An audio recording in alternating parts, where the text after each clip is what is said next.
Always have to start out filming when I miss a fish, right? So we're back in Fairmont, guys. I'll give you a little fishing and ice report here. Look at these tanks. This is something I'm pretty excited about. Look at that. That is a beauty, and that means that we are winning here. Starting to get these bigger size fish back.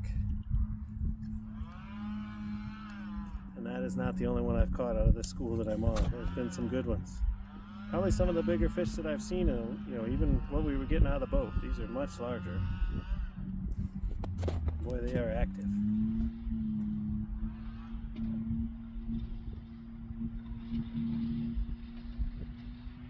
Lakes are still doing good, ice-wise. There's quite a few spots to look out for. Still open spot on Hall, right out in the middle there, kind of by the Hall Lake cabins. Still have that spot, and I don't know with the warm-up and the rain what's going to happen. That will be a spot to watch out for. It doesn't mean you can't go out there and fish, but wheelers, anything like that, driving out, I would be extremely cautious on that. I haven't measured the ice yet. I will do that yet for you, but I wanted to kind of show you guys the fishing right off the bat and how good it's going right now. It's amazing. They are not skittish and tight-lipped anymore. They are wanting to bite, and they are going to stay on you. And that's what we're after. These ones here are on the smaller size, that one there, but still can get a good fillet off of that. But like I said earlier, I think that we are definitely winning as far as what's going on with these yellow bass. I think that the numbers of the yellows are actually down, which is crazy to say, but that's good news. That means that all the other fish in the bodies of water are growing up, and we're seeing a lot more bluegills and crappies and perch being caught. So that, in my eyes, is just amazing. Like, nothing to complain about. Nothing at all to complain about. Still plenty of yellow bass to go around. So don't be afraid to, don't worry about that. But the numbers of them are going down.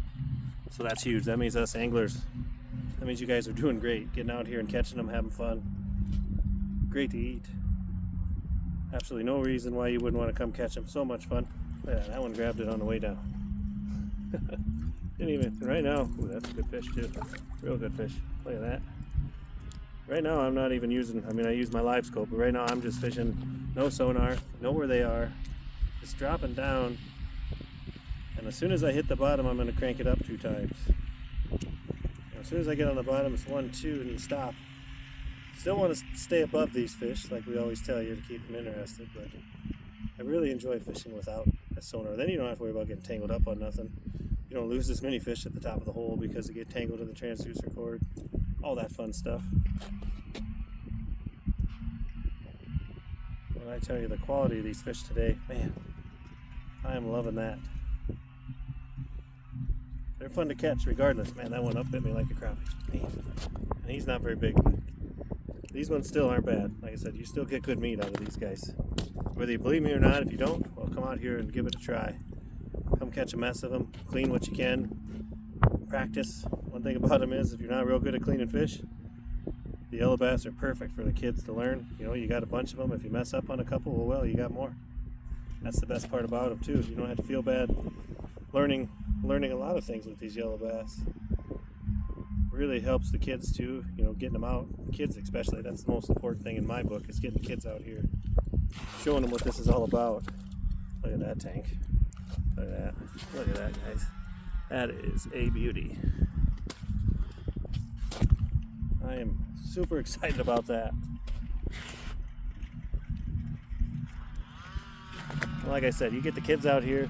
Kids that don't have much experience, by the end of a time or a day of fishing yellow bass, if you really get into them, they're going to learn their jigging cadences. They're going to learn where they need the rod in the hole. They're going to learn, how to bait the hook, how to take the fish off the hook. They're just going to learn so much in a short amount of time. and then it's going to help them when they go after other fish. We say that a lot. We say that a lot about these yellow basses. They're such a good fish, fun to catch, great for the kids, great for the family. I mean, also they're just one of a kind. There really isn't another fish out there like them. You know, pound for pound on how they fight you. Even the smaller ones. I mean, that one there wasn't much, but he was fighting me till the end. You know, that's the whole great part about this situation is yellow bass are a blast. That's all there is to it. I'm a poet and I didn't know it, but yellow bass are just so much fun. You got to try this if you haven't. We can explain it to you guys up and down, you know, about this, or you can watch us catch all these fish, but if you haven't experienced this, you've really got to give it a try. There's just no fish that you're going to go after that are quite like these yellows. And once again, they're good to eat, so it's worth your time. And there's no limit. I know that's one question that we get out here, but there is no limit on these fish right now, so you can catch as many as you want and not have to feel bad about it, because you're not hurting anything by taking as many of these out. You are actually helping the lake. And that's what we've been preaching to everybody, is we're trying to help these lakes and try to keep up on these fish, and the only way to battle these fish is angling pressure, and then whatever kind of fish that are in these waters that eat these fish. So we got to remember fish with teeth, which we have a lot stocked in these Fairmont chains of lakes. And I know a lot of people aren't big fans of muskie, but that's probably the best thing that's ever happened, because you know these muskie are eating a lot of these yellow bass, and I guarantee you that there's probably some pushing 45 to possibly a 50 incher swimming in these waters if you get lucky. We've never actually got into any of the muskie or never caught any, but they're in here. And you got pike, walleyes, catfish, all those good fish, and guess what they do? They eat these yellows, and there's no short supply of food for them, so they're going to grow big. And that's a great thing. Got to give these Fairmont chains of lakes a lot of credit for what they've been doing out here, trying to, you know, what they thought at first was bad, turns out that, you know, they aren't good for the waters if you don't keep up with these yellow bass, but it turns out that people really do like to come catch them. And once again, they're just really good eating, so you just cannot forget that they are one of the best eating fish, in my opinion. We do fish fries for a lot of people. Oh, this is a good fish. Oh yeah, look at that. We do fish fries for so many people, and they love them. And that's what I like too. And even taking people out and guiding and showing these fish and what you can do, and getting these kids out here on these fish, it's nothing more enjoyable than that. Just seeing the smiles and just seeing the non-stop action that they can give these kids, and basically families in general, being out on the water, just seeing that and all the smiles and all the fun. And it's all worth it, because most of the time you get fish that you know, are considered bad. You can't eat them, they don't taste good. Well, these ones do. Like I was talking about too, that warm up, we're supposed to get a little rain. This is Thursday, so I think December 26th, so the day after Christmas here. Me and my son went out on Christmas Eve, or Christmas Eve, I guess, in the morning, and we did really good. Now I'm back here again. I got a guided trip tomorrow that I'm kind of just checking things out, seeing what's going on, and I like what I'm seeing right now. And like I said, they're not skittish. There we go. That was on the bottom as I was on the drop. This is another good fish too. Look at that. Oh, man. You can see how this goes too, just how quickly. I don't know what I have for fish on the ice already, but in a matter of 10-15 minutes, bam. It's just insane on how fast they come out of the water. And I am just using the Pilkey and the red spikes. That has been the go-to for me for the yellow bass, and well, pretty much about everything that I go after through the ice. So the Pilkey is probably one of the best, most versatile baits you can use, because it'll catch panfish, it'll catch walleyes, it'll catch pike, it'll catch about anything that you want to target. One thing that I probably should be doing, even this one, see, this was considered a pretty darn good fish in the last few years. This was considered a really good one, and now we're getting fish a lot bigger. So that is, oh, that's amazing. But yeah, I probably should think about retying this. That's one thing that you forget, is you catch a bunch of these fish and then you hook into one, and then all of a sudden you don't have one anymore, and you realize that you're not finally failed, that you've caught 300-400 fish on there. So hopefully that doesn't happen to me while I'm doing this, but it could. Yeah, that's kind of, like I said, ice conditions still really good. Look at this guy. Man, these are just beauties. Ice conditions are still good. As of Christmas Eve, when I was out, or Christmas Eve, I was on a spot where it's less. I had 6.5 to 7 where I was, but I think most of the places, Hall Lake, Bud Lake, most of the places have 9 inches right now. I will get the tape here and check, and then, but then there's obviously the goose holes. I did drive by Sisseton Lake, and I did see right off of Ward Park there's still a really good goose hole out there right in the middle. I mean, you're going to see it. It's pretty obvious where it is, so you'll know it's there. You want to avoid that if you're driving anything out, four-wheelers, anything like that. And I would be careful with that, what you're doing. I've seen side-by-sides and wheelers out. There is some hard shacks on Hall already. With the warm-up, hopefully those guys will probably either get them off of there, or they will at least crank them up off the ice, because it's going to be in the 40s, which isn't going to be too bad. It's just the rain, and the rain probably isn't going to hurt us any tomorrow.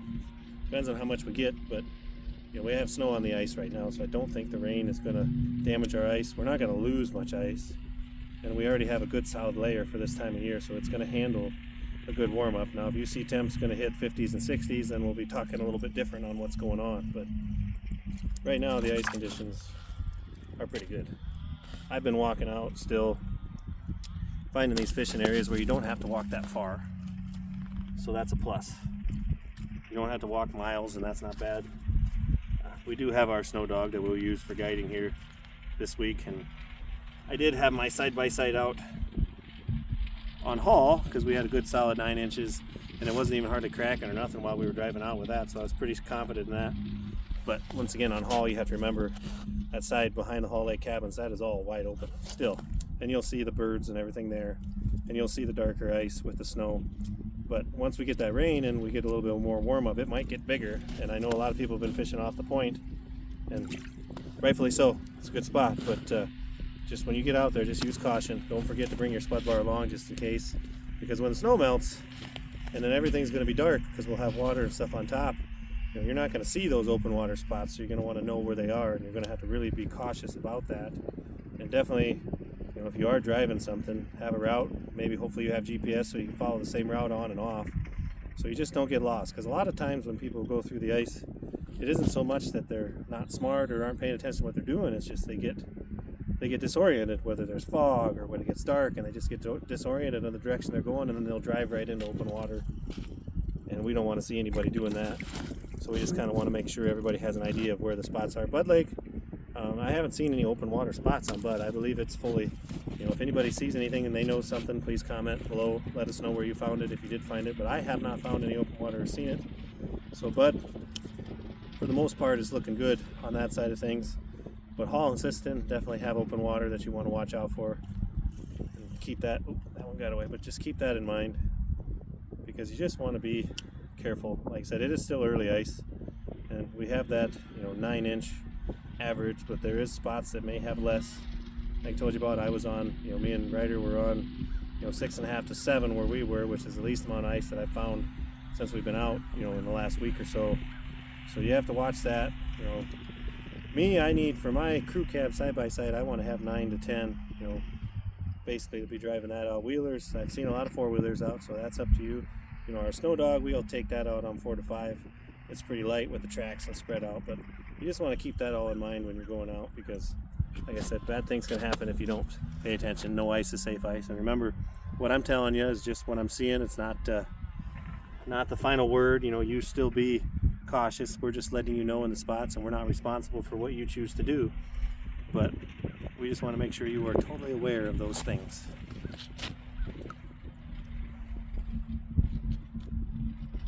I think my school is finally fizzling out a little bit, but that's all right. Man, was that fun. Man, there's some tankers that we've been catching. Or me. I guess it's just me today. I'm out by myself. Ryder didn't want to come along today. He wanted to stay home, so I'm out here by myself, which is fine. Like I said, we got some guided trips coming up that we're kind of trying to figure out different areas to try, and see where we have a better bite or better quality. We're always after quality for me. Quantity's fun, but I like the quality. I like to see you catch, 3 to 4 big ones and maybe one small one, and just kind of keep catching those big ones, because it is a lot more fun, even though it's fun catching. But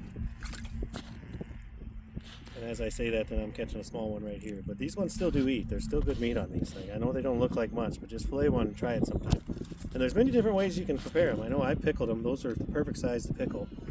And I tell you, pickled yellow bass is something. It's really good. I did a sweet pickle recipe, which put onions in there, and then you use your favorite kind of red wine, and then you just kind of do sugar and some of your salt and pickle spices. But it was good. I'll have to maybe do a video and show you guys that sometime. If you do, comment below if you want to see. We haven't tried to smoke these fish, but I guarantee you, if you got a smoker, scale them, smoke them. Frying is definitely my go-to, obviously, for me. Filleting them, frying them. When you're filleting these fish, it's no different than any other panfish, but it's a lot easier because they're not real footballish like a bluegill. So you can do them real quick. Get an electric knife. I know everyone asks, geez, you got 300 fish to clean. How long does that take you? Well, a couple guys, 300 fish, an hour, hour and a half, you can get them done real fast. Look at that. No bait. No bait, but that's what it is. That's our pilkey right there.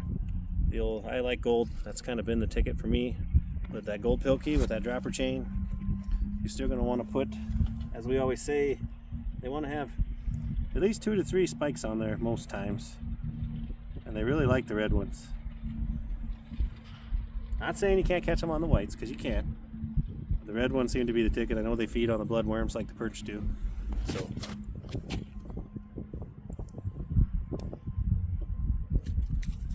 see if I can get one more to bite. I think we've been going for about 16 minutes, so a little longer than I planned, but see if I can get one more to bite here.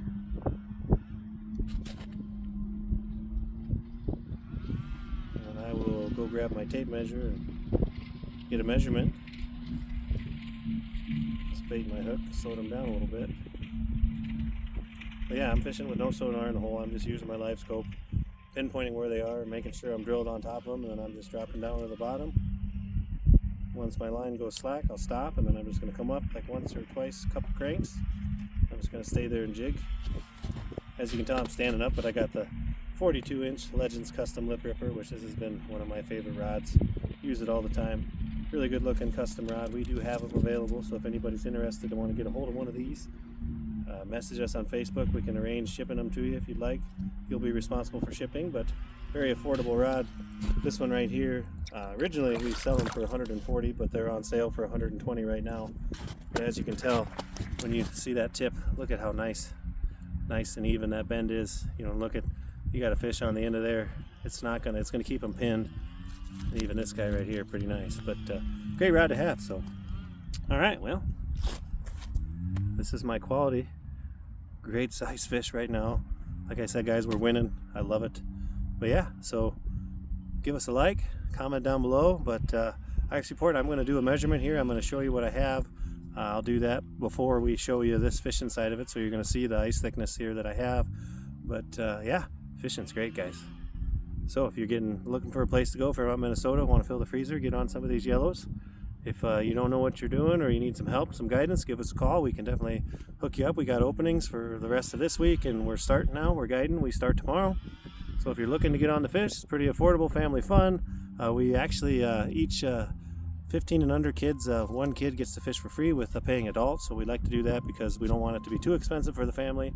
And also we want to get these kids out in the outdoors because this is fun.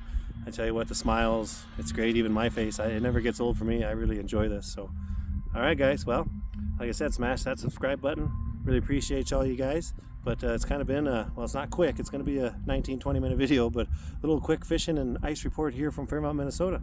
All right, tight lines. Thanks for watching, guys.